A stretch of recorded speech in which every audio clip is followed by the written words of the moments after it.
Hello guys, and welcome back to this channel.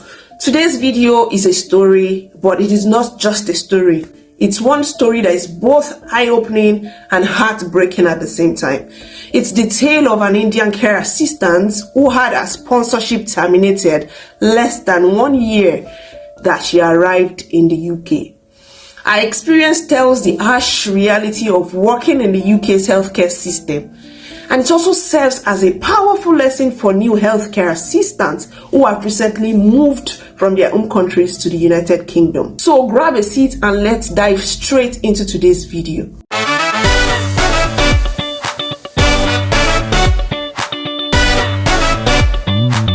But before we begin, if you are new here, don't forget to please like this video, share it out, and consider subscribing so that you can stay up to date with more real life stories and advice on how to navigate your career in healthcare in the UK. Now, let's begin. Our story begins with a young woman full of hope and excitement. She had recently arrived in the UK on a care assistant visa sponsorship. She was eager to start a new job. She was placed in a supported living care home. That's a dream for many healthcare assistants because it was not as hectic as some other facilities. The residents were independent, the shifts were manageable, and the tasks weren't as physically demanding and draining as in other care homes. It seemed like that perfect setup for most immigrants who came here to work as care assistants. However, our challenges started quite early. Like all care assistants, she was placed on a 6-month probation period. That's like a standard practice for most UK care homes. Those employers, they give you time, they try to assess their new employees' performance during that period. But unfortunately, she struggled to meet up with expectations. Perhaps it was adjusting to a new environment, or maybe she underestimated the high standards required of her. So her probation period was actually extended because she wasn't meeting up to standard. That was a warning sign for her that her performance was not up to par, right? Then came this fateful night shift. It had been an exhausting week for her, like any human being, right? She was so tired. She nodded off in the lounge, unaware that her colleague, the shift coordinator, was watching. Instead of waking her up or offering her help, the coordinator took out her phone and she started recording. 7 minutes of footage, 7 minutes that would cost her everything. Like they say, your colleagues are not your friends. So when management reviewed the footage, they acted swiftly.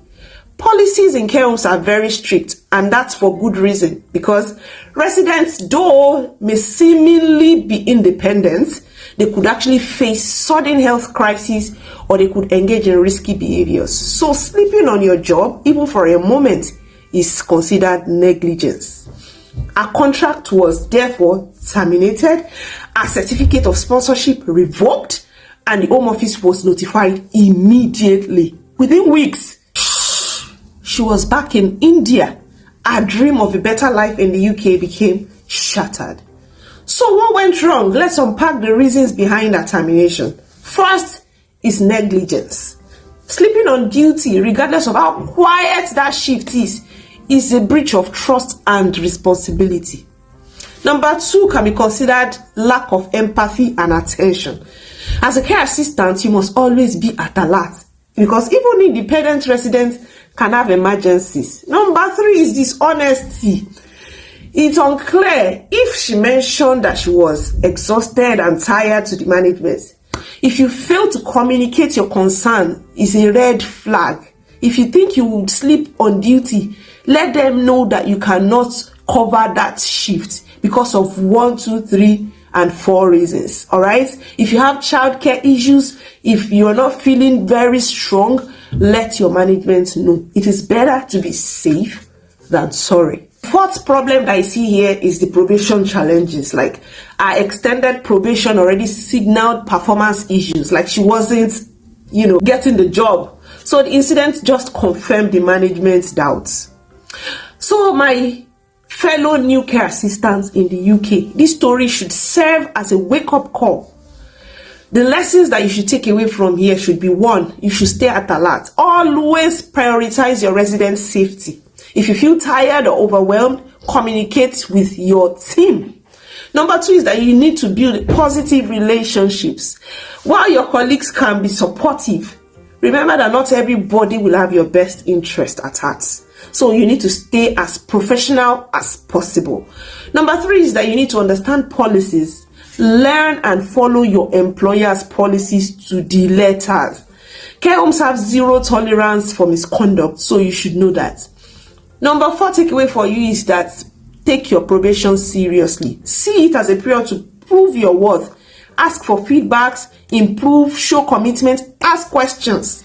And number 5 is to prioritize self-care. You can be exhausted, but you must find ways to rest and recharge outside of work. This story is a reminder that opportunities abroad come with responsibilities. So employers in the UK take their policies very seriously, especially in healthcare. And while your job can be rewarding, it also demands top-notch professionalism, empathy, and dedication. So if you are new or you are an aspiring healthcare assistant, let this be your guide. Learn from other people's mistakes and ensure you always put in your best forward. Thank you for watching, and if you found this video helpful, please like, share, and consider subscribing to this channel. Thank you, and I hope to see you in my next video. Bye. God will work it out, but one thing I know,